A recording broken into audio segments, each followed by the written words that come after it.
ನಿನ್ನೆಯ ಪ್ರವಚನ ಕಥಾನಕದಲ್ಲಿ 50 ಅಧ್ಯಾಯಗಳನ್ನು ನಾವು ಮುಗಿಸಿದ್ವಿ.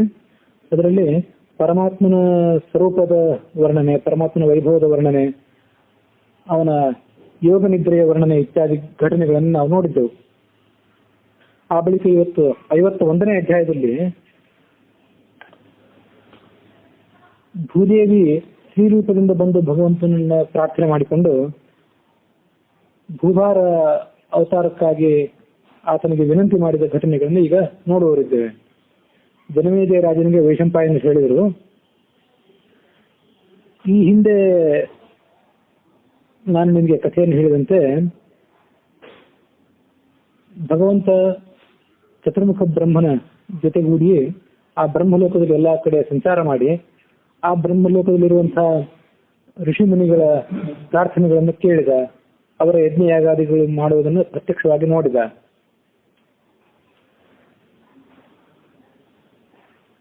ಸಂಸಾರ ಸಾಗರದಲ್ಲಿ ಯಾರು ದುಃಖಿತರಾಗಿ ಸಂತ್ರಸ್ತರಾಗಿದ್ದಾರೆ ಜನಗಳು, ಅವರಿಗೆ ಸೇತುವಿನಂತೆ ಇರತಕ್ಕಂಥವನು ಪರಮಾತ್ಮ. ಆ ಪರಮಾತ್ಮನ ಆಶ್ರಯಿಸಿದವರಿಗೆ ಯಾವುದೇ ಭಯ ಇಲ್ಲ. ಧರ್ಮೋ ರಕ್ಷಿತ ಎಂಬುದಾಗಿ ಒಂದು ಸುಪ್ರಸಿದ್ಧವಾದಂತಹ ಶಾಸ್ತ್ರದ ಮಾತಿದೆ. ಯಾರು ಧರ್ಮವನ್ನು ಅವಲಂಬಿಸಿ ಬದುಕ್ತಾರೆ, ಧರ್ಮ ಅವರನ್ನು ಎಂದೂ ಕೈ ಬಿಡುವುದಿಲ್ಲ ಅಂತ ಹೇಳಿ. ಹೀಗೆ ಆ ಧರ್ಮಕ್ಕೆ ಮುಖ್ಯ ಆಧಾರಭೂತವನಾದವನೇ ಭಗವಂತ. ಅಂಥ ಭಗವಂತನ ಆಶ್ರಯಿಸಿದವರಿಗೆ ಎಂದೂ ಯಾವ ಭಯವೂ ಕೂಡ ಇಲ್ಲ. ಆ ಭಗವಂತನನ್ನು ಅವಲಂಬಿಸಿಯೇ ಅನೇಕ ಜನ ರಾಜರು, ಋಷಿಗಳು ಇತ್ಯಾದಿಗಳೆಲ್ಲರೂ ಕೂಡ ತಮ್ಮ ದಿವ್ಯವಾದಂತಹ ಸಾಧನೆಯನ್ನು ಮಾಡಿಕೊಂಡಿದ್ದಾರೆ. ಧರ್ಮಗಳನ್ನು ಸಂಧಿ, ವಿಗ್ರಹ, ಯಾನ, ಆಸನ, ದ್ವೈಧೀಭಾವ, ಸಮಾಶ್ರಯ ಎಂಬುದಾಗಿ 6 ರಾಜ್ಯಶಾಸ್ತ್ರದಲ್ಲಿ ಬರುವಂತಹ ಷಡ್ಗುಣಗಳನ್ನ ಇವನ್ನೆಲ್ಲವನ್ನು ಅರಿತು ಆ ಪ್ರಕಾರ ಈ ರಾಜರ್ಷಿಗಳಾದವರು ಕೂಡ ರಾಜರ್ಷಿಗಳನ್ನು ಹೆಸರನ್ನ ಮುಖ್ಯವಾಗಿ ಗಳಿಸಿಕೊಂಡಿದ್ದಾರೆ. ಆ ಸಂಧಿ, ವಿಗ್ರಹ, ಯಾನ, ಆಸನ, ದ್ವೈಧೀಭಾವ ಮತ್ತು ಸಮಾಶ್ರಯ ಅಂದ್ರೆ ಏನು ಅಂತ ಅದು ಸ್ವಲ್ಪ ಗಮನಿಸಬೇಕು. ರಾಜ್ಯಶಾಸ್ತ್ರದಲ್ಲಿ ವರ್ಣಿತವಾಗಿರುವಂತೆ ರಾಜರಲ್ಲಿ ಪರಸ್ಪರ ವಿರೋಧ ಬಂದಾಗ ಕೆಲವು ಕಡೆ ಯುದ್ಧ ಮಾಡಬೇಕಾಗ್ತದೆ. ಯುದ್ಧ ಮಾಡುವಾಗ ಅದಕ್ಕೆ ವಿಗ್ರಹ ಅಂತ ಕರೀತಾರೆ. ಸಂಧಿ ಅಂದ್ರೆ ಪರಸ್ಪರ ಶಾಂತಿ ಸಂಧಾನ ಮಾಡ್ಕೊಳ್ಳೋದು. ಯಾನ ಅಂದ್ರೆ ಯುದ್ಧಕ್ಕಾಗಿ ಸೈನ್ಯವನ್ನ ತಯಾರು ಮಾಡಿ ಸೈನ್ಯದ ಆಕ್ರಮಣ ಏನಿದೆಯಲ್ಲ ಅದಕ್ಕೆ ಯಾನ ಅಂತ ಕರೀತಾರೆ. ಆಸನ ಅಂದ್ರೆ ಕೆಲವೊಂದು ಕಡೆ ಯುದ್ಧದ ಪರಿಸ್ಥಿತಿ ಗಂಭೀರವಾದಾಗ ಬೇರೆಯ ರಾಜರು ಇತ್ಯಾದಿ ಕಡೆಗಳಲ್ಲಿ ಆಶ್ರಯ ತಗೋಬೇಕಾಗ್ತದೆ. ಅಂತ ಸಂದರ್ಭಕ್ಕೆ ಅದಕ್ಕೆ ಆಸನ ಅಂತ ಕರೀತಾರೆ. ದ್ವೈಧೀಭಾವ ಅಂತಂದ್ರೆ ಶತ್ರು ರಾಜರು ಇಬ್ಬರು ನಮಗೆ ಎದುರಾದಾಗ ಅಂಥವರಲ್ಲಿ ಪರಸ್ಪರ ವಿರೋಧವು ಉಂಟಾಗುವಂತೆ ಮಾಡಬೇಕು, ಅಥವಾ ಯಾವರಲ್ಲಿ ಒಬ್ಬರಲ್ಲಿ ಸ್ನೇಹವನ್ನು ಸಂಪಾದನೆ ಮಾಡಿ ಮತ್ತೊಬ್ಬರಲ್ಲಿ ಔದಾಸೀನ್ಯವನ್ನು ತಾಳಬೇಕು ಅನ್ನುವಂಥ ನೀತಿ ಏನಿದೆಯಲ್ಲ ಅದಕ್ಕೆ ದ್ವೈಧೀಭಾವ ಅಂತ ಕರೀತಾರೆ. ಆಸನ ಅಂತಂದ್ರೆ ಶತ್ರುಗಳಿಗೆ ಸಿಗದಂತೆ ನಿರ್ದಿಷ್ಟವಾದಂತಹ ಜಾಗಗಳಲ್ಲಿ, ನಿರ್ದಿಷ್ಟವಾದಂತಹ ಸ್ಥಳಗಳಲ್ಲಿ ರಾಜರಾದವರು ಅಡಗಿ ಕುಳಿತುಕೊಳ್ಳೋದಕ್ಕೆ ಆಸನ ಅಂತ ಕರೀತಾರೆ. ಸಮಾಶ್ರಯ ಅಂತಂದ್ರೆ ತನಕ್ಕಿಂತ ಬಲಿಷ್ಠನಾದಂತಹ ರಾಜರ ಹತ್ತಿರ ಆಶ್ರಯವನ್ನು ತೆಗೆದುಕೊಂಡು ಬಂದಂತಹ ಶತ್ರುವಿನ ಹಿಮ್ಮೆಟ್ಟಿಸುವುದಕ್ಕೆ ಆಶ್ರಯ ಅಂತ ಕರೀತಾರೆ. ಇವು 4 ಕೂಡ ರಾಜ್ಯಶಾಸ್ತ್ರದಲ್ಲಿ ವರ್ಣಿತವಾಗಿರುವಂತಹ ರಾಜರು ಅವಲಂಬಿಸಬೇಕಾಗಿರುವಂತಹ 6 ನೀತಿಗಳು. ಸಂಧಿ, ವಿಗ್ರಹ, ಯಾನ, ಆಸನ, ದ್ವೈಧೀಭಾವ, ಸಮಾಶ್ರಯ ಎಂಬುವು. ಈ ನೀತಿಗಳನ್ನು ಅನುಸರಿಸುವಂತಹ ರಾಜರು ರಾಜರ್ಷಿಗಳು ಎಂಬುದಾಗಿ ಪ್ರಸಿದ್ಧರಾಗಿದ್ದಾರೆ.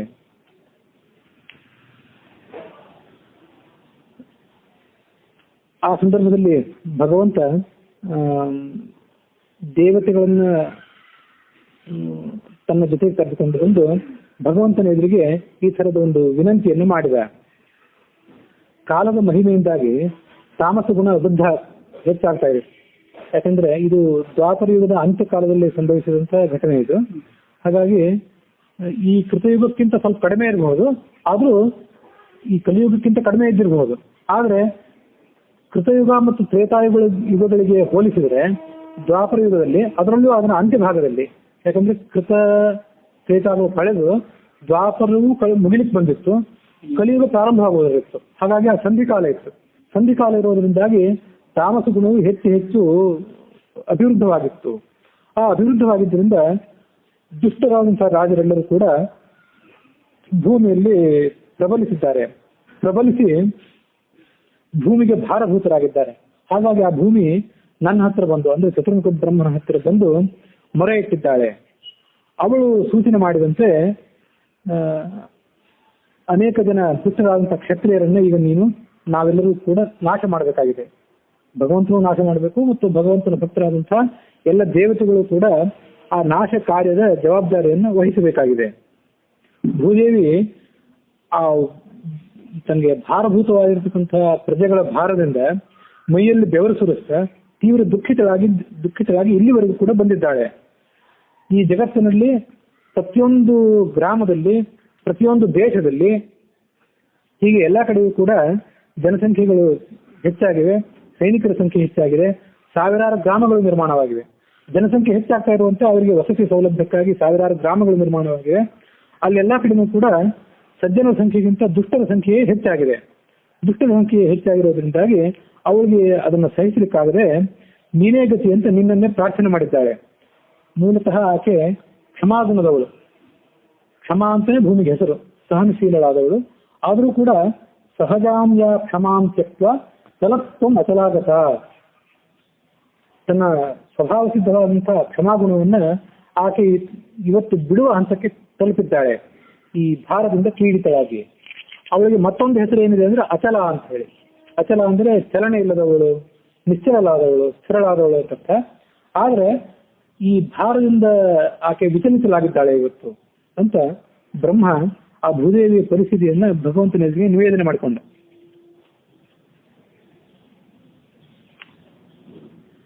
ಹಾಗಾಗಿ ಧರ್ಮ ಇವತ್ತು ಏನು ಉತ್ಸನ್ನ ಆಗ್ತಾ ಇದೆ, ವಿನಾಶದ ಅಂಚಿಗೆ ತಲುಪಿದೆ. ಅದಕ್ಕೆ ಬೇಕಾದಂತಹ ವ್ಯವಸ್ಥೆಯನ್ನು ಈಗ ನೀನು ಮಾಡಬೇಕಾಗಿದೆ. ಭೂಭಾರ ಹರಣ ಆಗಬೇಕಾದ್ರೆ ಅದಕ್ಕೆ ಮೂಲ ಕಾರಣರಾದಂತಹ ದುಷ್ಟ ರಾಜರನ್ನ, ದುಷ್ಟ ಪ್ರಜೆಗಳನ್ನ ನಾಶ ಮಾಡಬೇಕು. ಅದಕ್ಕಾಗಿ ಇಲ್ಲಿ ಬಂದಿರತಕ್ಕಂತಹ ನಮ್ಮೆಲ್ಲರನ್ನ ಮತ್ತು ಭೂದೇವಿಯನ್ನು ಕೂಡ ನೀನು ಉದ್ಧಾರ ಮಾಡಬೇಕು ಅಂತ ಚತುರ್ಮುಖ ಬ್ರಹ್ಮ ವಿಶ್ವ ಗುರುವಾದಂತಹ ಭಗವಂತನನ್ನ ಪ್ರಾರ್ಥನೆ ಮಾಡಿ ವಿರಮಿಸಿದ. ಇಲ್ಲಿಗೆ 51ನೇ ಅಧ್ಯಾಯ ಮುಗಿದಿದೆ. 52ನೇ ಅಧ್ಯಾಯದಲ್ಲಿ ವೈಶಂಪಾಯನದ ಕಥೆಯನ್ನು ಮುಂದುವರಿಸಿದ್ರು. ಆ ಬ್ರಹ್ಮ ತನ್ನ ವಿನಂತಿಯನ್ನು ಮುಂದಿಟ್ಟ ಮೇಲೆ ಭಗವಂತ ತನ್ನ ಮೇಘದ ಧ್ವನಿಯಂತೆ ಗಂಭೀರವಾದಂತಹ ಧ್ವನಿಯಿಂದ ಆ ಚತುರ್ಮುಖ ಬ್ರಹ್ಮನಿಗೆ ಉತ್ತರಿಸಿದ.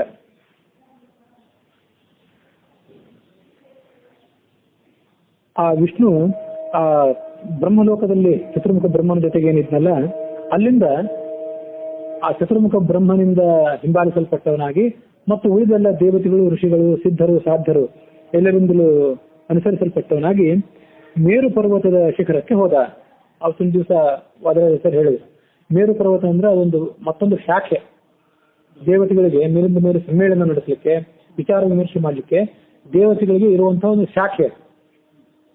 ಬ್ರಹ್ಮಲೋಕದಲ್ಲಿ ಬೇಕಾದಷ್ಟು ಬಾರಿ ಸಂಗೀತ ಕಾರ್ಯಕ್ರಮಗಳು, ಸಮ್ಮೇಳನಗಳು ಇತ್ಯಾದಿಗಳು ನಡೆದ ಮೇಲೆ ಕೆಲವು ಬಾರಿ ಮೇರು ಪರ್ವತದಲ್ಲಿ ಬಂದು ಅಲ್ಲಿ ಸಭೆ ಸೇರುವುದು ಕೂಡ ದೇವತೆಗಳ ಒಂದು ವಾಡಿಕೆ.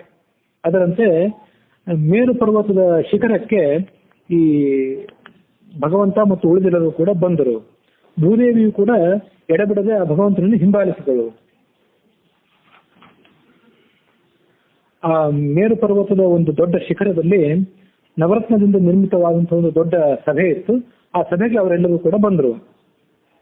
ಎಲ್ಲ ಋತುಗಳಲ್ಲಿಯೂ ಸಿಗುವಂತಹ ಎಲ್ಲ ರೀತಿಯಾದಂತಹ ಹೂವುಗಳು, ಲತೆಗಳು ಕೂಡ ಆ ಸಭೆಯಲ್ಲಿದ್ದು, ವಿಶ್ವಕರ್ಮ ದೇವತೆಗಳ ಶಿಲ್ಪಿಯಾದಂತಹ ವಿಶ್ವಕರ್ಮನೇ ಈ ಸಭೆಯನ್ನು ಕೂಡ ನಿರ್ಮಾಣ ಮಾಡಿದ್ದ. ತಮ್ಮ ತಮ್ಮ ಸ್ಥಾನಮಾನಗಳಿರ್ತಕ್ಕಂತೆ ಎಲ್ಲ ದೇವತೆಗಳು ಮತ್ತು ಋಷಿಗಳು ವಿಭಿನ್ನ ಆಸನಗಳಲ್ಲಿ ಕೂತ್ಕೊಂಡ್ರು. ಸಿಂಹಾಸನದಲ್ಲಿ ಕೆಲವರು ಕೂತ್ಕೊಂಡ್ರು, ರತ್ನಗಂಬಳಿ ಮೇಲೆ ಕೆಲವರು ಕೂತ್ಕೊಂಡ್ರು, ದರ್ಭಾಸನಗಳ ಮೇಲೆ ಕೂತ್ಕೊಂಡ್ರು. ಆ ಬಳಿಕ ಚತುರ್ಮುಖ ಬ್ರಹ್ಮನ ಸೂಚನೆಯಂತೆ ವಾಯುದೇವ ಎದ್ದು ಎಲ್ಲರೂ ನಿಶಬ್ದರಾಗಬೇಕು ಅಂತ ಆಜ್ಞಾಪನೆ ಮಾಡಿದ್ರು. ಸಭೆಗೆ ನಿಶಬ್ದರಾಗಬೇಕು ಅಂತ ಈ ತರ ಆಜ್ಞಾಪನೆ ಮಾಡಿದ ಮೇಲೆ ಎಲ್ಲರೂ ಕೂಡ ಕುಳಿತುಕೊಂಡ ಮೇಲೆ ಸ್ತ್ರೀರೂಪಧಾರಿಣಿಯಾದಂತಹ ಭೂದೇವಿ ಎದ್ದು ನಿಂತು ತನ್ನ ಕಥೆಯನ್ನು ಭಗವಂತನಿಗೆ ಸಾಕ್ಷಾತ್ತಾಗಿ ನಿವೇದನೆ ಮಾಡಲಿಕ್ಕೆ ಪ್ರಾರಂಭ ಮಾಡಿದ್ಲು. ತತಃ ಪ್ರಭಂಜನೋ ವಾಯು ಬ್ರಹ್ಮಣ ಸಾಧು ಚೋದಿತಃ ಮಾಶಬ್ದಮಿತಿ ಸರ್ವತ್ರ ಪ್ರಚಕ್ರಾಮಾಸ ತಾಂಸಭಾಂ ಮಾ ಶಬ್ದಂ, ಇನ್ನು ಮುಂದೆ ಸದ್ದು ಆಗಬಾರದು, ಯಾರು ಕೂಡ ಮಾತಾಡಬಾರದು ಅಂತ ಸಭೆಗೆ ಆಜ್ಞಾಪನೆ ಮಾಡಿದ. ಶ್ರೀರೂಪಿಣಿಯಾಗಿ ಆ ಭೂಮಿ ಅಲ್ಲಿಗೆ ಬಂದಿದ್ದು ಎಂಬುದಾಗಿ ಹರಿವಂಶ ಹೇಳ್ತದೆ. ಭಾಗವತದಲ್ಲಿ ಬಂದಿರತಕ್ಕಂಥ ಕಥೆ ಏನಂತೆ, ಗೋರೂಪಧಾರಿಣಿಯಾಗಿ ಬಂದಿದ್ಲು ಅಂತ ಅಲ್ಲಿ ಬಂದಿದೆ. ಹೀಗೆ ಭೂದೇವಿಗೆ ಗೋರೂಪ ಇನ್ನೊಂದು ಸಹಜವಾದಂತಹ ರೂಪ.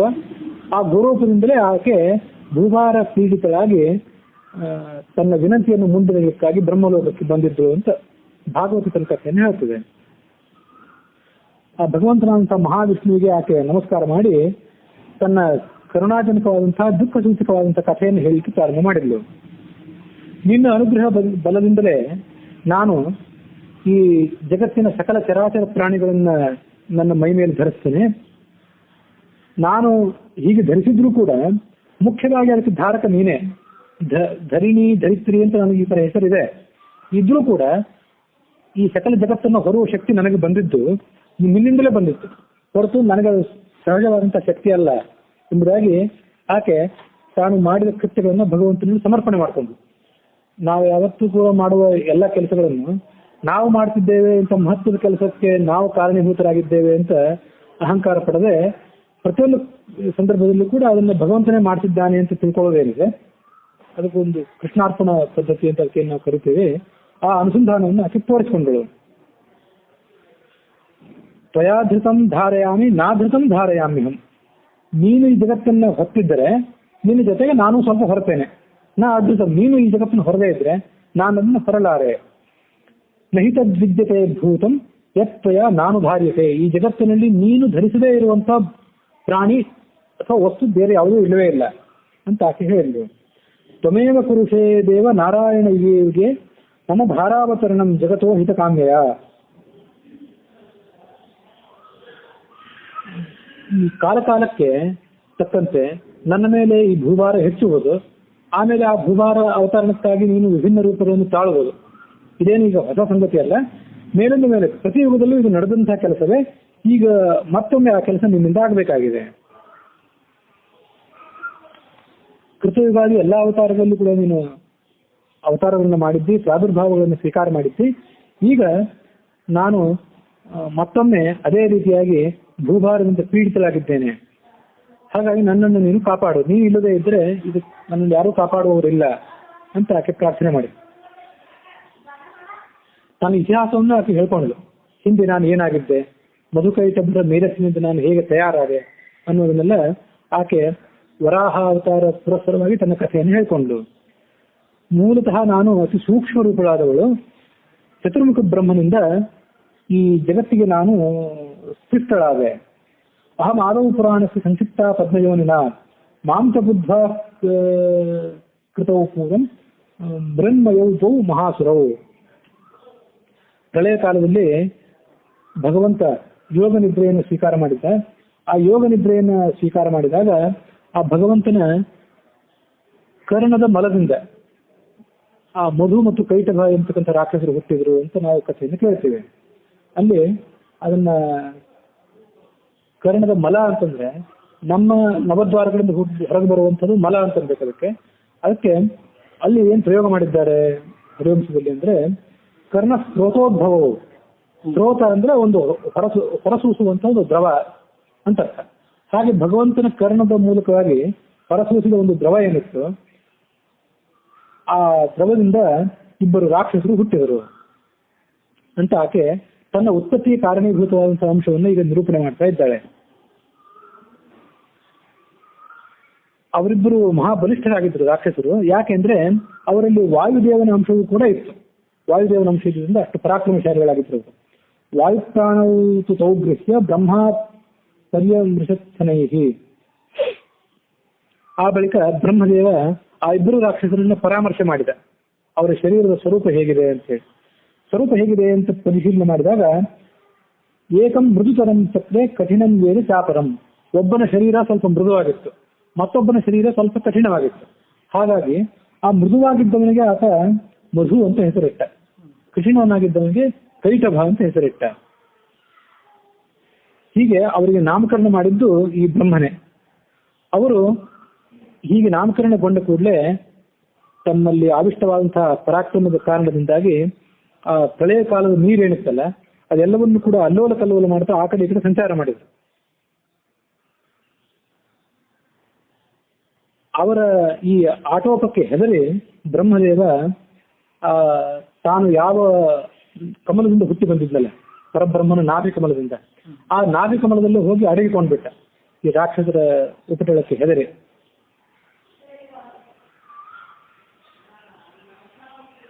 ಈ ದೈತ್ಯಾಗ್ರಣಿಗಳಾದಂತಹ ಮಧುಕೈಟವರು ಎಷ್ಟು ಕಾಲ ಬ್ರಹ್ಮನನ್ನು ಹುಡುಕಿದ್ರು ಆ ಬ್ರಹ್ಮದೇವ ಅವರಿಗೆ ಸಿಗಲಿಲ್ಲ. ಎಷ್ಟು ಕಾಲವೂ ಸಿಗದೇ ಇದ್ದಾಗ ಅವರು ಕೊನೆಗೆ ಶ್ರೀಮನ್ನಾರಾಯಣ ಹತ್ರನೇ ಸಮೀಪಿಸಿದರು. ಎಲ್ಲಿದ್ದಾನೆ ಆ ಬ್ರಹ್ಮ ನೋಡಬೇಕು ಅಂತ ಬ್ರಹ್ಮನನ್ನು ಹುಡುಕುತ್ತಾ ಭಗವಂತನಾದಂಥ ನಾರಾಯಣನ ಹತ್ರನೇ ಬಂದರು. ಆಗ ಆ ಪರಬ್ರಹ್ಮನಾದಂಥ ನಾರಾಯಣನ ಉದರದಲ್ಲಿ ಆ ಬ್ರಹ್ಮ ಏನಿದ್ನಲ್ಲ ಆತ ಮತ್ತಷ್ಟು ಹೆದರಿ ಸ್ವಲ್ಪ ನಾರಾಯಣನನ್ನ ಬೆನ್ನು ತಟ್ಟಿ ಎಬ್ಬಿಸಿದ. ಎಬ್ಬಿಸಿದಾಗ ನಾರಾಯಣ ಎದ್ದು ಕೂತ್ಕೊಳ್ಬೇಕಾಯ್ತು. ಅಥ ದೀರ್ಘಸ್ಯ ಕಾಲಸ್ಯ ತಾವು ಮಧುಕೈಟಭೌ ಆಜಗ್ಮತುಸ್ತದೇಶಂ ಯತ್ರ ಬ್ರಹ್ಮ ವ್ಯವಸ್ಥಿತ. ಬ್ರಹ್ಮಣ ತಾಡಿತೋ ವಿಷ್ಣು, ಸ್ವಲ್ಪ ಬ್ರಹ್ಮನಿಂದ ತಾಡಿತನಾದ ವಿಷ್ಣು, ಎದ್ದೇಳುವಂತ. ಉತ್ಪಪಾತಾತ ಶಯನಾತ್ ಪದ್ಮನಾಭೋ ಮಹಾದ್ಯುತಿ.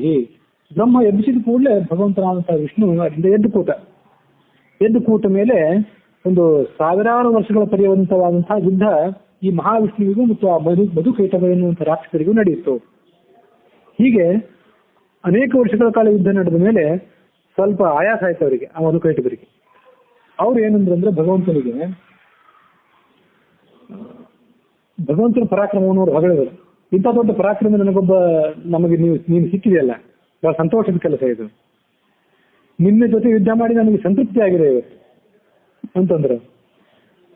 ಹಾಗಾಗಿ ನೀನೇ ನಮಗೆ ಮೃತ್ಯುವಾಗಬೇಕು.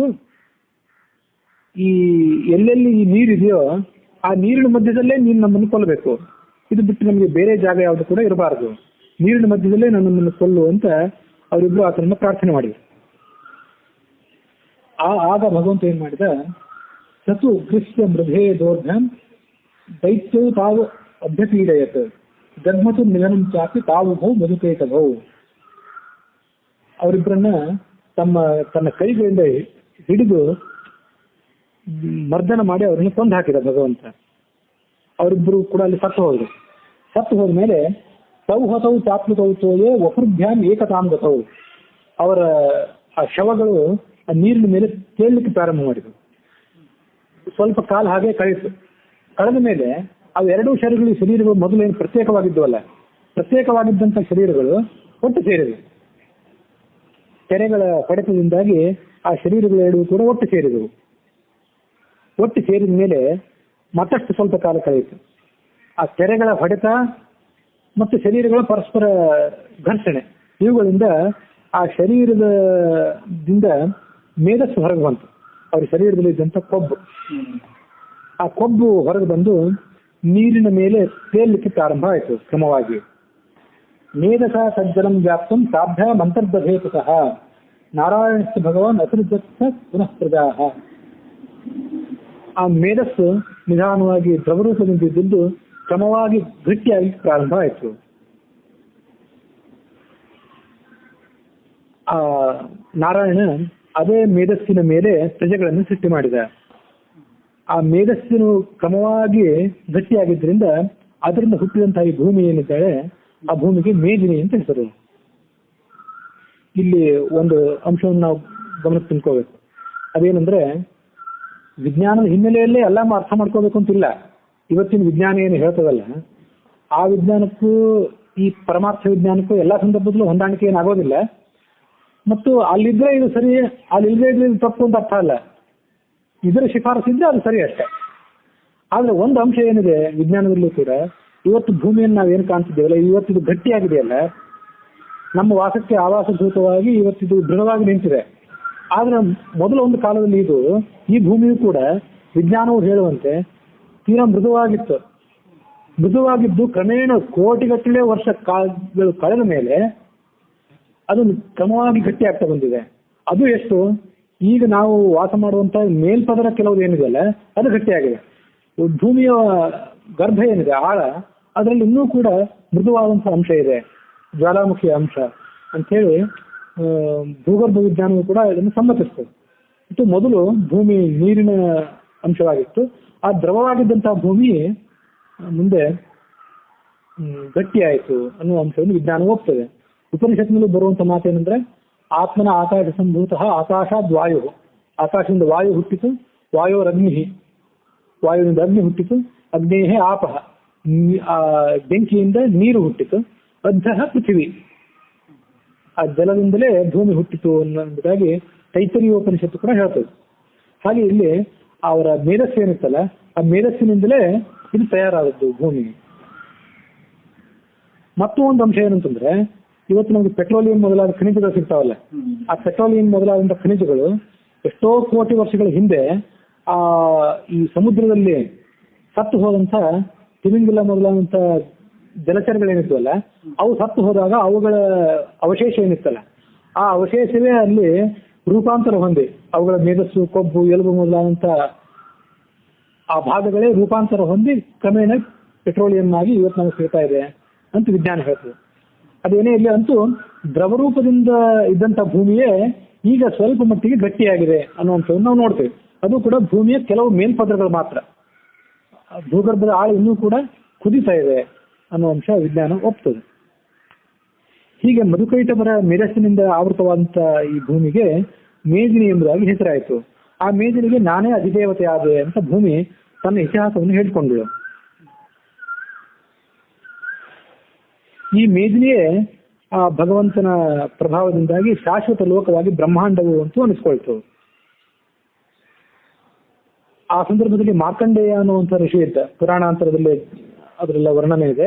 ಮಾರ್ಕಂಡೇಯ ಋಷಿ ಆ ಭಗವಂತನ ಆ ಪ್ರಳಯ ಕಾಲದ ಮಹಿಮೆಯನ್ನು ಗಮನಿಸ್ತಾ ಇದ್ದ ಅಂತ ಹೇಳಿ.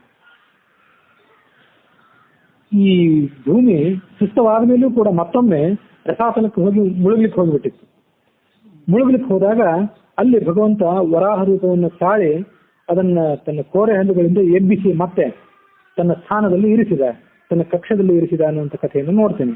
ಹೀಗೆ ನನ್ನನ್ನು ಉದ್ಧಾರ ಮಾಡಿದವನು ನೀನೇ ಎಂಬುದಾಗಿ ಆ ಪೃಥ್ವಿ ಆ ಭಗವಂತನ ಮಹಿಮೆಯನ್ನು ನೆನಪು ಮಾಡ್ಕೊಂಡಳು. ಮತ್ತೊಮ್ಮೆ ಬಲಿಚಕ್ರವರ್ತಿ ನನ್ನನ್ನ ಮತ್ತು ಇಡೀ ಲೋಕವನ್ನೆಲ್ಲವನ್ನು ಆವರಿಸಿಕೊಂಡು ದೇವತೆಯನ್ನು ಸ್ಥಾನಭ್ರಷ್ಟನನ್ನಾಗಿ ಮಾಡಿದಾಗ ನೀನು ಆ ಇಂದ್ರನಿಗೆ ಸಮಾಧಾನ ಮಾಡಿ ನಾನು ನಿನಗೆ ಮತ್ತೆ ಭೂಲೋಕವನ್ನು 3 ಲೋಕಗಳನ್ನು ಕೊಡುತ್ತೇನೆ ಅಂತ ಹೇಳಿ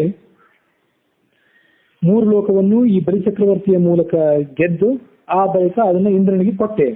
ಈ ಅವತಾರವು ಕೂಡ ನಿನ್ನಿಂದಲೇ ಆಗಿದ್ದು.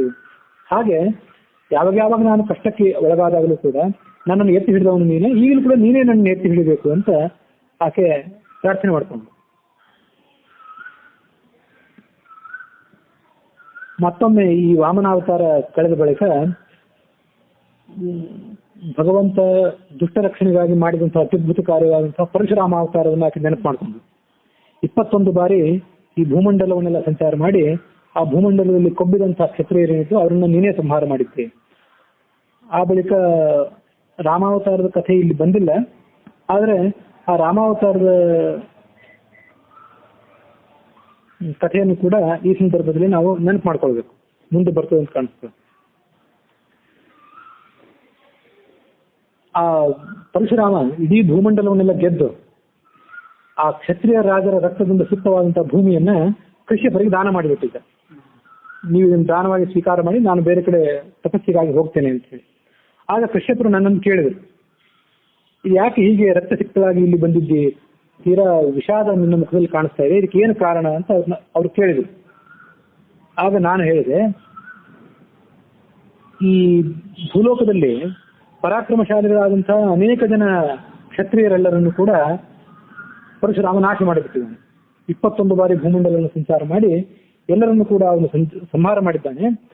ಆದ್ರೆ ಈಗಿನ ಪರಿಸ್ಥಿತಿ ಏನಿದೆ ಅಂದ್ರೆ, ನನ್ನನ್ನ ಶಾಸನ ಮಾಡತಕ್ಕಂಥ ಒಬ್ಬನೇ ಕ್ಷತ್ರಿಯ ವೀರನು ಭೂಮಿಯಲ್ಲಿ ಇಲ್ಲದಂತಾಗಿದ್ದಾನೆ. ಹಾಗಾಗಿ ನಾನು ವಿಧವೆಯಂತ ಆಗಿದ್ದೇನೆ. ಭರ್ತೃ, ನನ್ನನ್ನು ಕಾಪಾಡುವಂತಹ ಭರ್ತೃ ಅಂತ ರಾಜ ಯಾರು ಇಲ್ಲ.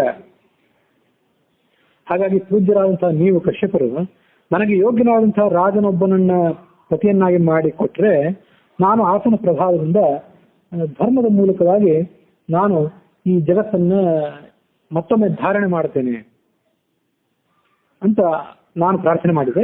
ಆಗ ಅವ್ರೇನು ಮಾಡಿದ್ರು ಅಂದ್ರೆ ಆ ಕಶ್ಯಪರು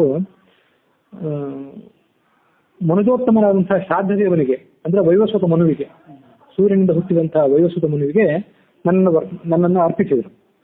ಆ ವೈವಸ್ವತ ಮನುವಿನಿಂದಲೇ ಮುಂದೆ ಇಕ್ಷ್ವಾಕು ವಂಶವು ಬೆಳೆಯಿತು. ನಾನು ಕೂಡ ಆ ಮಹರ್ಷಿಗಳ ಮತ್ತು ದೇವತೆಗಳೆಲ್ಲರ ಅನುಗ್ರಹದಿಂದ, ಈ ರಾಜಶ್ರೇಷ್ಠರಾದಂತಹ ಚಕ್ರವರ್ತಿಗಳ ಅನುಗ್ರಹದಿಂದ ಈ ಧರ್ಮವನ್ನು ಎತ್ತಿ ಹಿಡಿದು ಮತ್ತೊಮ್ಮೆ ಪ್ರಜೆಗಳ ಸಂರಕ್ಷಣೆಯನ್ನು ಮಾಡಿದೆ. ಈ ಎಷ್ಟು ದೊಡ್ಡ ದೊಡ್ಡ ಚಕ್ರವರ್ತಿಗಳು ಈ ಭೂಮಿಯಲ್ಲಿ ಆಗಿ ಹೋದರೂ ಕೂಡ ಕ್ರಮೇಣ ಅವರು ಎಲ್ಲರೂ ಕೂಡ ತಮ್ಮ ಆಯುಷ್ಯವನ್ನು ಕಳ್ಕೊಂಡ್ರು. ಈ ಸಂದರ್ಭದಲ್ಲಿ ಮತ್ತೊಮ್ಮೆ ಭೂಭಾರ ಹರಣದ ಪ್ರಸಂಗ ಬಂದಿದೆ. ಹಾಗಾಗಿ ಆಪದ್ರಕ್ಷಕನಾದಂತಹ ನೀನೇ ನನ್ನನ್ನು ಕಾಪಾಡಬೇಕು ಅಂತ ಆ ಭೂಮಿ ಭಗವಂತನನ್ನು ಪ್ರಾರ್ಥನೆ ಮಾಡಿದ್ಲು. ಅಲ್ಲಿಗೆ 52ನೇ ಅಧ್ಯಾಯ ಮುಗಿದಿದೆ. 53ನೇ ಅಧ್ಯಾಯದಲ್ಲಿ ಜನಮೇಜಯ ರಾಜನಿಗೆ ವೈಶಂಪಾಯನ ಹೇಳಲಿಕ್ಕೆ ಶುರು ಮಾಡಿದ್ರು. ಹೀಗೆ ಭೂಮಿ ತನ್ನ ಸಂಕಷ್ಟವನ್ನೆಲ್ಲ ಭಗವಂತನ ಎದುರು ತೋಡ್ಕೊಂಡ ಮೇಲೆ ಆ ಸಂದರ್ಭದಲ್ಲಿ ದೇವತೆಗಳು ಕೂಡ ಮಾತಾಡಿದ್ರು. ಮೊದಲನೇ ಅಧ್ಯಾಯದಲ್ಲಿ 51ನೇ ಅಧ್ಯಾಯದಲ್ಲಿ ಬ್ರಹ್ಮ ಮಾತಾಡಿದ್ದೆ, ಚತುರ್ಮುಖ ಬ್ರಹ್ಮ. 52ನೇ ಅಧ್ಯಾಯದಲ್ಲಿ ಭೂದೇವಿ ತನ್ನ ವಿನಂತಿಯನ್ನು ಇಟ್ಟಿದ್ದು. ಈಗ ದೇವತೆಗಳು ತಮ್ಮ ವಿನಂತಿಯನ್ನು ಆ ಭಗವಂತನಿಗೆ ಮಾಡ್ಕೊಳ್ತಾ ಇದ್ದಾರೆ. ಭಗವಂತನಿಗೆ ಮತ್ತು ಬ್ರಹ್ಮದೇವನಿಗೆ ಅವರು ಜಂಟಿಯಾಗಿ ತಮ್ಮ ವಿನಂತಿಯನ್ನು ಮಾಡಿಕೊಂಡ್ರು. ಧರಣಿದೇವಿ ಇಷ್ಟೆಲ್ಲ ಕಷ್ಟಗಳನ್ನು ಕೇಳಿದ ಮೇಲೆ ಆ ಕಷ್ಟಗಳನ್ನ ಪರಿಹಾರ ಮಾಡಬೇಕಾದದ್ದು ಈಗಿನ ತುರ್ತು ಅವಶ್ಯಕತೆ ಅಂತ ಕಾಣಿಸ್ತಾ ಇದೆ. ಭೂದೇವಿ ಹೇಳಿದಂತೆ ಈ ಭೂಲೋಕದ ಭಾರ ಅಸಹನೀಯವಾಗಿದೆ. ಹಾಗಾಗಿ ನಮ್ಮೆಲ್ಲರ ಪ್ರಾರ್ಥನೆಯಂತೆ ಏನು ಮುಂದಿನ ಕಾರ್ಯವನ್ನು ಮಾಡಬೇಕು ಅದನ್ನು ನೀನು ಆಜ್ಞಾಪನೆ ಮಾಡು. ಮಹೇಂದ್ರನಿಗೆ, ಯಮನಿಗೆ, ವರುಣನಿಗೆ, ಕುಬೇರನಿಗೆ, ಚಂದ್ರ, ಸೂರ್ಯ, ವಾಯು ಇತ್ಯಾದಿ ಎಲ್ಲ ದೇವತೆಗಳಿಗೆ, ಸಿದ್ಧರು, ಸಾಧ್ಯರು, ಗಂಧರ್ವರು, ನದಿಗಳು ಇವರೆಲ್ಲರಿಗೂ ಕೂಡ ಆಜ್ಞಾಪನೆ ಮಾಡು. ಯಾರ್ಯಾರು ಯಾವ್ಯಾವ ಅಂಶದಿಂದ ಈ ಭೂಲೋಕದಲ್ಲಿ ಅವತಾರ ಮಾಡಬೇಕು ಅನ್ನೋದನ್ನ ನೀನು ಆಜ್ಞೆ ಮಾಡು ಎಂಬುದಾಗಿ ಆ ಎಲ್ಲ ದೇವತೆಗಳು ಕೇಳಿದರು. ಆಗ ಚತುರ್ಮುಖ ಬ್ರಹ್ಮ ಅವರ ಈ ವಿನಂತಿಯನ್ನು ಕೇಳಿಕೊಂಡು ತನ್ನ ಅಭಿಪ್ರಾಯವನ್ನು ಹೇಳಿಕೆ ಪ್ರಾರಂಭ ಮಾಡಿದ. ನೀವು ಭೂಭಾರ ಹರಣಕ್ಕಾಗಿ ಯಾವ ಯಾವ ವಿನಂತಿಯನ್ನು ಈಗ ನಮ್ಮ ಎದುರಿಗೆ ಇಟ್ಟಿದ್ದೀರಿ, ಅದರಂತೆ ನಾನು ಕೂಡ ಈ ಕಾರ್ಯವನ್ನು ಆಲೋಚನೆ ಮಾಡಿದ್ದೇನೆ. ಕಾರ್ಯವನ್ನು ಆಲೋಚನೆ ಮಾಡಿ ಈಗಾಗಲೇ ಈ ಕಾರ್ಯದ ಪ್ರಾರಂಭಕ್ಕಾಗಿ ಒಂದು ವ್ಯವಸ್ಥೆಯನ್ನು ಮಾಡಿದ್ದೇನೆ ಎಂಬುದಾಗಿ ಬ್ರಹ್ಮ ತಾನು ಈಗ ಪ್ರಾರಂಭ ಮಾಡಿದಂಥ ಕಾರ್ಯದ ಬಗ್ಗೆ ಸೂಚನೆ ಕೊಟ್ಟ. ಇಲ್ಲಿಯವರೆಗೆ ನಾವು ಈ ಹರಿವಂಶದಲ್ಲಿ ಬಂದಿರತಕ್ಕಂಥ ಕೆಲವು ಅಂಶಗಳನ್ನು ವಿವರಣೆ ಮಾಡಲಿಕ್ಕಾಗಿ ನಡುವೆ ತಾತ್ಪರ್ಯ ನಿರ್ಣಯದ ಬೆಳಕನ್ನು ಅವಲಂಬಿಸಿಕೊಂಡಿದ್ದು. ಈಗ ಈ ಭೂಭಾರ ಹರಣಕ್ಕಾಗಿ ದೇವತೆಗಳಿಂದ, ಬ್ರಹ್ಮನಿಂದ ಮತ್ತು ಸ್ವಯಂ ಗೋರೂಪಧಾರಿಣಿಯಾದಂತಹ, ಸ್ತ್ರೀರೂಪಧಾರಿಣಿಯಾದಂತಹ ಭೂದೇವಿಯ ವಿನಂತಿ ಇತ್ಯಾದಿಗಳನ್ನು ಕೇಳ್ತೇವಲ್ಲ, ಇದರ ಅನುಸಾರವಾಗಿ ದೇವತೆಗಳೆಲ್ಲರೂ ಕೂಡ ಅಂಶಾವತಾರದಿಂದ ತಮ್ಮ ಕೆಲವು ಅಂಶಗಳಿಂದ ಭೂಲೋಕದಲ್ಲಿ ರಾಜರಾಗಿ ಋಷಿಗಳಾಗಿ ಅವತಾರ ಮಾಡಿದ್ರು ಅಂತ ನಾವೇನು ನೋಡ್ತೀವಿ. ಅಲ್ಲಿ ತಾತ್ಪರ್ಯ ನಿರ್ಣಯದ ಅಂಶವನ್ನು ಹೆಚ್ಚು ಹೇಳಬೇಕಾಗ್ತದೆ.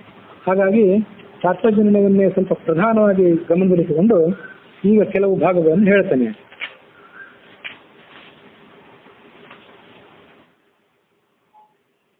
ತಾತ್ಪರ್ಯ ನಿರ್ಣಯದಲ್ಲಿ ಮೊದಲಿನ 3 ಅಧ್ಯಾಯಗಳಲ್ಲಿ ಭಗವಂತನ ಸೃಷ್ಟಿ ಕ್ರಮ ಇತ್ಯಾದಿಗಳ ವರ್ಣನೆ ಇದೆ.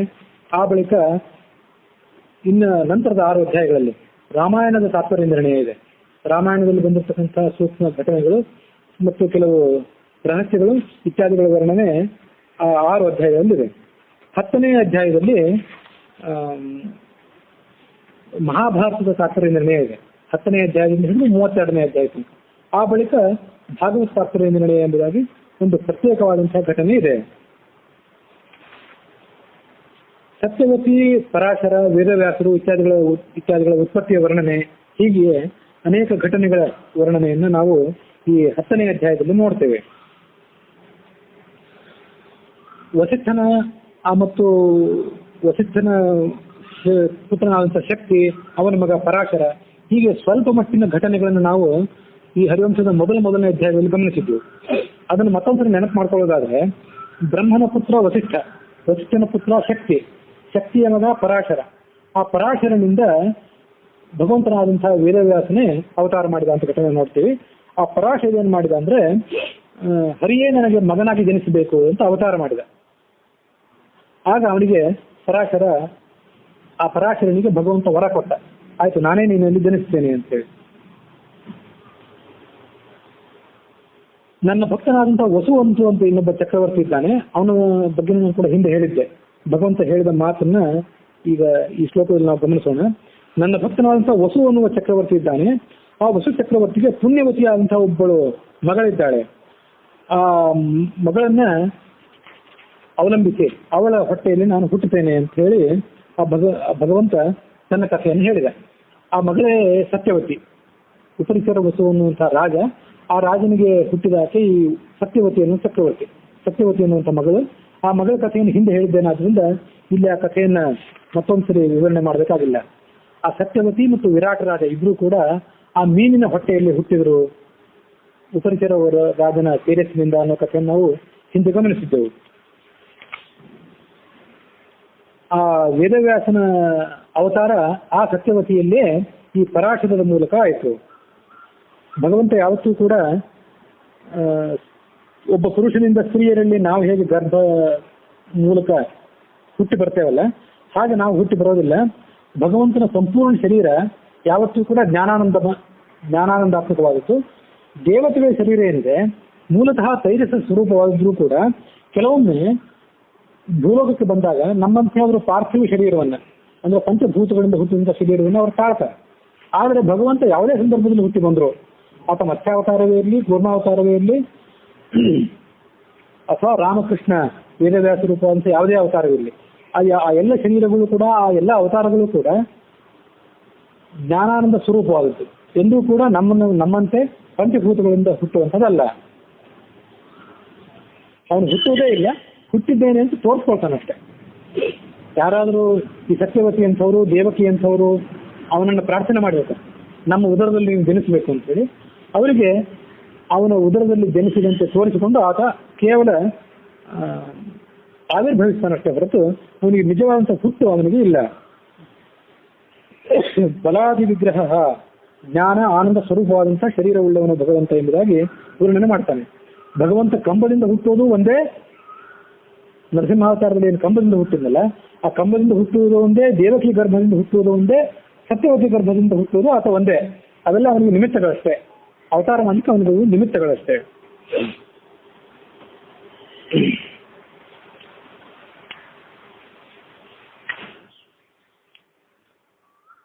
ಈ ದ್ವೀಪದಲ್ಲಿ ಹುಟ್ಟಿದ್ರಿಂದ, ಯಮುನಾ ನದಿಯ ದ್ವೀಪದಲ್ಲಿ ಹುಟ್ಟಿದ್ರಿಂದ ಆತನಿಗೆ ದ್ವೈಪಾಯನ ಎಂಬುದಾಗಿ ಹೆಸರು. ವೇದಗಳನ್ನೆಲ್ಲ ವಿಭಾಗ ಮಾಡಿದ್ರಿಂದ ವೇದವ್ಯಾಸ ಎಂಬ ಹೆಸರು ಬಂದಿದೆ ಅಂತ ನಾವು ಹಿಂದೆ ಅದನ್ನು ನೋಡಿದ್ದೀವಿ. ಭಗವಂತನ ಮೂಲ ರೂಪವಾದಂತಹ ನಾರಾಯಣ ರೂಪದಂತೆ ಈ ವೇದವ್ಯಾಸರು ಕೂಡ ನೀಲವಾದಂತಹ ರೂಪವುಳ್ಳವರು, ಹಾಗೆ ಸಕಲ ರೀತಿಯಾದಂತಹ ಅಲಂಕಾರಗಳು ಉಳ್ಳವರು ಎಂಬುದಾಗಿ ಆಚಾರ್ಯರು ಆ ವೇದವ್ಯಾಸ ರೂಪವನ್ನು ವರ್ಣನೆ ಮಾಡ್ತಾರೆ.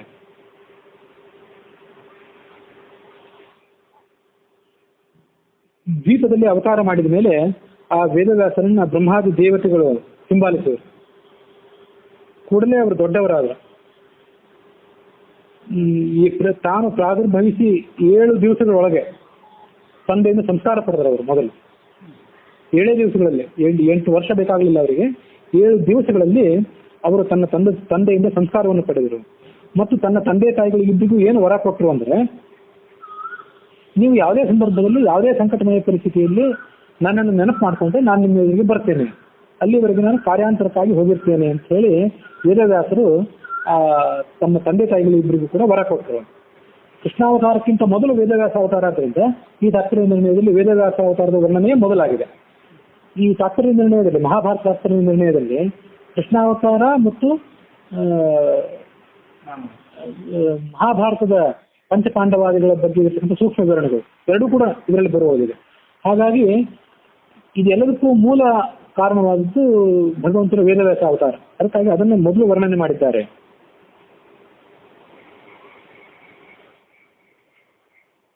ಸ ಲೋಕಧರ್ಮ ನಿರೀಕ್ಷೆಯ ಪಿತು ದ್ವಿಜತ್ವಮಾಪಿ ಆಶೋ ಪಿತುರ್ದದೌ ನಿಜಂ ಜ್ಞಾನಂ ತಯೋ ಸಂಸ್ಕೃತಿ ಮಾತ್ರ ಪ್ರತ್ಯಕ್ಷ ಭಾವಂ ವರಮಾತ್ಮನೋದದೌ. ಅವರು 7 ದಿವಸಗಳಲ್ಲಿ ಮೇಲೆ ದೊಡ್ಡವರಾಗಿ ತಮ್ಮ ಸ್ವರೂಪವನ್ನು ತೋರಿಸಿಕೊಂಡು ಆ ಬಳಿಕ ಅವರಿಗೆ ವರ ಕೊಟ್ಟು ಮೇರು ಪರ್ವತಕ್ಕೆ ಹೊರಟು ಹೋದರು. ಮೇರು ಪರ್ವತಕ್ಕೆ ಹೊರಟು ಹೋಗಿ ಮತ್ತೊಮ್ಮೆ ಆ ವೇದಗಳನ್ನೆಲ್ಲ ವಿಭಾಗ ಮಾಡಿದರು. ಸೃಷ್ಟಿಯ ಆರಂಭ ಕಾಲದಲ್ಲಿ ಹಿಂದೊಮ್ಮೆ ವೇದಾದಿಗಳನ್ನು ಭಗವಂತನಿಗೆ, ಈ ಭಗವಂತನಾದಂತಹ ವಿಷ್ಣುವೇ ಚತುರ್ಮುಖ ಬ್ರಹ್ಮ ಮೊದಲಾದವರಿಗೆ ವೇದಗಳನ್ನು ಉಪದೇಶ ಮಾಡಿ ಆ ವೇದಗಳು ಪರಂಪರೆಯ ಮೂಲಕ ಮುನ್ನಡೆಯುವಂತೆ ಮಾಡಿದರು. ಈಗ ಅದೇ ಕಾರ್ಯವನ್ನು ಅವರು ಮತ್ತೊಮ್ಮೆ ಮಾಡಿದರು ಅಂತ ನಾವು ನೋಡ್ತೇವೆ. ಆ ವೇದಗಳನ್ನ ವಿಭಾಗ ಮಾಡಿ ಆ ವೇದಗಳಿಗೆ ಅರ್ಥ ನಿರ್ಣಾಯಕವಾದಂತಹ ಬ್ರಹ್ಮಸೂತ್ರಗಳನ್ನು ರಚನೆ ಮಾಡಿದ್ರು. ಅದನ್ನೇ ಬ್ರಹ್ಮರುದ್ರಾದಿ ದೇವತೆಗಳು ಆ ವೇದವ್ಯಾಸರ ಮೂಲಕವೇ ಸಾಕ್ಷಾತ್ತಾಗಿ ಅಧ್ಯಯನ ಮಾಡಿದರು. ಸಕಲ ಶಾಸ್ತ್ರಗಳಿಗೂ ಅರ್ಥ ನಿರ್ಣಾಯಕವಾದಂತಹ ಬ್ರಹ್ಮಸೂತ್ರಗಳನ್ನ ರಚನೆ ಮಾಡಿ ಆ ಬಳಿಕ ಆ ಬ್ರಹ್ಮಸೂತ್ರಗಳು ಉಳಿದವರೆಲ್ಲರಿಗೂ ಸುಲಭವಾಗಿ ತಿಳಿಯುವಂಥದ್ದಲ್ಲ. ಆದ್ದರಿಂದ ಮಹಾಭಾರತ ಅನ್ನುವಂಥ ಗ್ರಂಥವನ್ನು ಅವರು ರಚನೆ ಮಾಡಿದರು. ಆ ಮಹಾಭಾರತ ಅನ್ನುವಂಥ ಗ್ರಂಥವನ್ನು ರಚನೆ ಮಾಡಿ ಅದನ್ನು ಕೂಡ ಬ್ರಹ್ಮರುದ್ರಾದಿಗಳಿಗೆ ಸಾಕ್ಷಾತ್ತಾಗಿ ತಾವೇ ಉಪದೇಶ ಮಾಡಿದರು. ಇದು ಆ ವೇದವ್ಯಾಸರು ತಮ್ಮ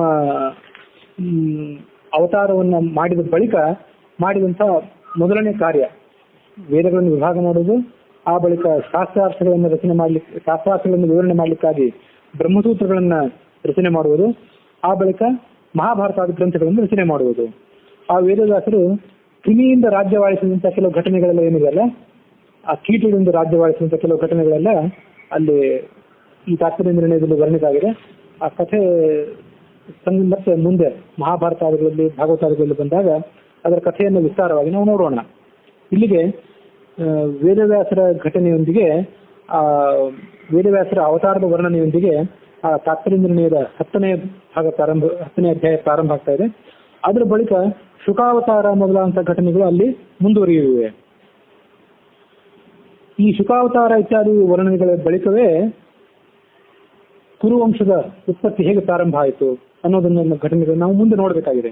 ಯಾಕಂದ್ರೆ ಹರಿವಂಶವನ್ನು ನಾವು ಈ ಸದ್ಯ ಎಲ್ಲಿ ನಿಲ್ಲಿಸಿದ್ದೇವೆ ಅಂದ್ರೆ, ಬ್ರಹ್ಮನಿಗೆ ಎಲ್ಲ ದೇವತೆಗಳು ಪ್ರಾರ್ಥನೆ ಮಾಡಿದರು, ನೀನು ಯಾರ್ಯಾರು ಯಾವ್ಯಾವ ದೇವತೆಗಳು ಯಾವ್ಯಾವ ಅಂಶದಿಂದ ಭೂಲೋಕದಲ್ಲಿ ಅವತಾರ ಮಾಡಬೇಕು ಅನ್ನೋದನ್ನು ತಿಳಿಸು ಅಂತ ಹೇಳಿದ್ರು. ತೀರಾ ಹಿಂದಿನ ಕಥೆಯನ್ನು ಬ್ರಹ್ಮ ಹೇಳಲಿಲ್ಲ. ಆ ಬ್ರಹ್ಮ ಹೇಳಲಿಕ್ಕೆ ಪ್ರಾರಂಭ ಮಾಡಿದ್ದು ಈ ಭೀಷ್ಮನ ತಂದೆಯಾದಂತಹ ಶಂತನು ಏನಿದ್ನಲ್ಲ, ಆ ಶಂತನು ವರುಣ, ಮೂಲ ರೂಪದಲ್ಲಿ ಆತ ವರುಣ ಶಂತನು ಅನ್ನೋ ರೂಪದಲ್ಲಿ ಯಾಕೆ ಅವತಾರ ಮಾಡಬೇಕಾಯಿತು ಅನ್ನುವಂಥ ಘಟನೆಯನ್ನ ಆ ಬ್ರಹ್ಮದೇವರು ಹೇಳಿಕೆ ಪ್ರಾರಂಭ ಮಾಡಿದ್ರು ಅನ್ನೋ ಘಟನೆಯನ್ನ ನಾವು ಇನ್ನು ಮುಂದೆ ನೋಡಬೇಕಾಗಿದೆ. ಇಲ್ಲಿಯವರೆಗೆ ಆ ವೇದವ್ಯಾಸರ ಅವತಾರ ಅನ್ನುವಂಥ ಘಟನೆಯನ್ನು ತಾತ್ಪರ್ಯ ನಿರ್ಣಯದ ಬೆಳಕಿನಲ್ಲಿ ನಾವು ನೋಡಿದ್ದೇವೆ. 53ನೇ ಅಧ್ಯಾಯ ಇನ್ನೂ ಕೂಡ ಮುಂದುವರೆದಿದೆ. ಹುಸಿಯ ನಾಡಿ ಹೊಟ್ಟೆ ಹೊರೆವ ವಿಷಯದಲ್ಲಿ ರಸಿಕನೆಂದು ಹುಸಿಗೆ ಹಾಕದಿರುವುದನ್ನ ಹೃಷಿಕೇಶನೇ, ಈಶ ನಿನ್ನ ಚರಣ ಭಜನೆ ಆಶೆಯಿಂದ ಮಾಡುವೆ, ದೋಷ ರಾಶಿ ನಾಶ ಮಾಡು ಶೀಶ ಕೇಶವ. ಶ್ರೀ ಕೃಷ್ಣಾರ್ಪಣ.